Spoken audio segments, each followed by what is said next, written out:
Revolutions are born from hunger, not just for food, but for freedom, dignity, and a better tomorrow.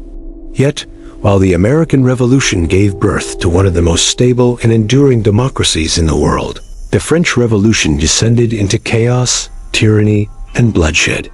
Both promised liberty, equality, and justice, but only one achieved a lasting peace. Why? What made the American fight for independence succeed while France's dream of liberty devoured itself? The answer lies not just in armies or kings, but in the very ideas, leadership, and structures that guided each revolution. Beneath the slogans of liberty and equality, one was grounded in balance and moral order. The other was consumed by vengeance and utopian extremes. Let's uncover the truth they never taught you about why one revolution built a nation and the other tore one apart. Both revolutions were born in the Age of Enlightenment, a time when people began to question kings, priests, and empires. But the soil in which those ideas took root was vastly different. In America, colonists were already used to governing themselves. Each colony had its own assembly, its own system of laws, and a deep respect for local autonomy. The British Crown was distant, literally across the ocean, and when it tried to tighten its grip through taxes and trade restrictions, Americans viewed it as an invasion of their rights, not a rebellion against all authority. In France, the situation was far more desperate. Centuries of monarchy, economic inequality, and social hierarchy had crushed the common people. The nobles lived in splendor while peasants starved. By 1789, the French weren't just seeking independence, they were seeking survival. The American Revolution began as a fight to preserve freedoms already known. The French Revolution began as a fight to destroy a system that had denied them for centuries. This difference in origin shaped everything that followed. Revolutions need leaders, but not just any kind. They need visionaries who can balance passion with principle. In America, leadership was steady, deliberate, and deeply philosophical. George Washington, John Adams, Thomas Jefferson, Benjamin Franklin, and Alexander Hamilton were men of differing views, but shared discipline and restraint. They disagreed, fiercely at times, but they understood that freedom without order leads to anarchy. Washington, in particular, set the tone. When offered the chance to become king, he refused. When victory was won, he stepped down. His humility gave legitimacy to the revolution's ideals. In that moment, he proved that the revolution was not about power. It was about principle. In France, leadership was consumed by extremism. Early moderates like Lafayette and Mirabeau were silenced by radicals. Robespierre, Marat, and Danton rose as voices of the people, but their words soon became weapons. Each faction accused the other of betrayal. The guillotine became the new throne. While Washington united, Robespierre divided. While America built institutions, France purged its own. The result was inevitable, a revolution that turned inward, devouring its children in the name of purity. At the heart of every lasting revolution lies a shared moral compass. In America, that compass was built on a Judeo-Christian worldview that, while imperfectly applied, provided a moral anchor. The colonists believed that rights came not from government, but from God, endowed by their Creator with certain unalienable rights. This belief restrained the excesses of power. Even the most radical patriots recognized that liberty must walk hand in hand with virtue. The American founders spoke of ordered liberty, freedom within a framework of moral law. In France, religion was not a moral compass, but a target. The revolutionaries viewed the church as part of the oppressive old order. Cathedrals were desecrated, priests executed, and a new cult, the cult of reason, was established. The calendar was remade, and even the week was restructured to erase religious memory. By trying to destroy faith, the French Revolution also destroyed its moral restraint. Without a higher standard to answer to, the only God left was the state itself, and the state became a monster. The American Revolution was costly, but it was economically grounded. The colonies had functioning economies, trade routes, and agricultural stability. When independence came, there was chaos, but there was also structure. The new states had land, labor, and a culture of entrepreneurship. France's economy, on the other hand, was collapsing even before the revolution. Years of wars, royal extravagance, and debt left the treasury empty.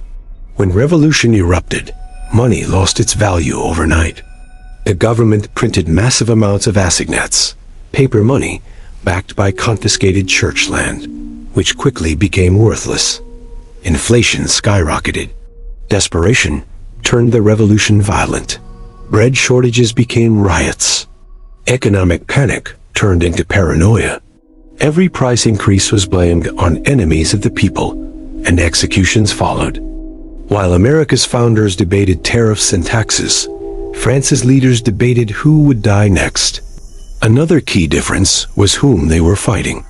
In America, the revolution had a clear enemy, the British Empire. The conflict was external, giving unity to the cause. Even when internal disagreements arose, the focus on a common foe kept the movement intact. France, however, turned its revolution inward. Once the king was executed, there was no common enemy left. Instead, political factions, Girondins, Jacobin, Royalists, moderates, began to destroy each other. The revolution became a war against itself. When foreign powers invaded, hoping to crush the revolution, fear turned to fanaticism. Anyone suspected of sympathy with the enemy was executed. By 1793, the Reign of Terror began, a period in which 40,000 French citizens were killed, often without trial. The guillotine did not just kill nobles.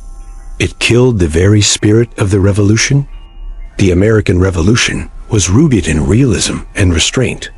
Its leaders knew that human nature was flawed. They did not seek to create a perfect society, only a free one. James Madison wrote in Federalist No. 51, "If men were angels, no government would be necessary." The founders designed checks and balances precisely because they expected corruption, ambition, and error. The Constitution was a masterpiece of controlled liberty, not the freedom to do anything, but the freedom to live under laws chosen by the people. The French Revolution, by contrast, was driven by utopian idealism. It promised to erase inequality overnight, to create a new humanity through reason alone. It replaced one form of absolutism, the monarchy, with another, the absolute power of ideology. The result was catastrophic. When perfection becomes the goal, anyone imperfect becomes the enemy. The guillotine became the tool of purification. In trying to create heaven on earth, France created hell instead. The greatest achievement of the American Revolution wasn't victory, it was the Constitution. After independence, America faced a choice: dissolve into 13 separate states or unite under a shared government. It could have fallen into anarchy, but instead, it created a framework that balanced liberty and order. The U.S. Constitution, 1787, was pragmatic, not poetic. It didn't promise equality of outcomes, only equality before the law. It established limited government, separation of powers, and individual rights, principles that endured. France, meanwhile, went through 5 constitutions in 10 years. Each promised more liberty, but delivered more chaos. The National Assembly, the Convention, the Directory. Each regime collapsed into corruption or dictatorship. By 1799, Napoleon Bonaparte seized power, ending the revolution altogether. The revolution that began with cries of liberté ended with a military emperor. The circle was complete. Violence can ignite a revolution, but it cannot sustain one. The American Revolution, though bloody, was primarily a war between armies. Civilians suffered, but systematic terror was avoided. The revolutionaries aimed to win hearts as well as battles. The French Revolution, however, turned violence into a virtue. The guillotine became a public spectacle. Violence wasn't just a means to freedom. It became the definition of it. Terror, Robespierre declared, is nothing other than justice. Prompt, severe, inflexible. But terror cannot build trust, only fear. And fear cannot sustain freedom. When a revolution starts killing its own children, it ceases to be a revolution. It becomes a nightmare. The success of the American Revolution inspired countless independence movements. It showed that freedom and order could coexist. It proved that a people could overthrow a king and still live in peace. The French Revolution, though it failed politically, succeeded in spreading radical ideas across Europe. It terrified monarchs, but also awakened national consciousness. It forced the world to confront the idea that no government rules by divine right forever. Yet, its failure became a warning that liberty without virtue leads to tyranny, and equality without restraint leads to ruin. The world saw two models emerge. The American model, freedom through law. The French model, freedom through destruction. One built nations, the other burned them. More than 2 centuries later, the echoes of these revolutions still shape our world. The United States, though imperfect, remains one of the most enduring experiments in self-government. Its founders' emphasis on balance, moral order, and individual rights created a framework that survived wars, depressions, and internal strife. France, on the other hand, has reinvented its government multiple times since 1789. Its revolutionary ideals live on, but so do the scars. The American Revolution succeeded not because it was flawless, but because it understood that freedom must be anchored in humility, faith, and compromise. The French Revolution failed because it believed freedom could be achieved through rage, reason, and force. When man plays God, he destroys. When man recognizes he is not, he builds. The untold truth is that revolutions do not simply succeed or fail by chance. They succeed or fail based on the moral foundation of the people who lead them. The American Revolution was a revolution of character as much as politics. It sought not to overthrow morality, but to apply it to governance. Its leaders risked their fortunes, but preserved their souls. The French Revolution, for all its brilliance, became a revolution of vengeance. It sought to rebuild the world from scratch, forgetting that no nation, no matter how oppressed, can erase its humanity and expect to survive. The American Revolution built a republic. The French Revolution built a graveyard. And in the end, history reminds us, the price of liberty is not rage, it is responsibility. That's the truth they never taught you.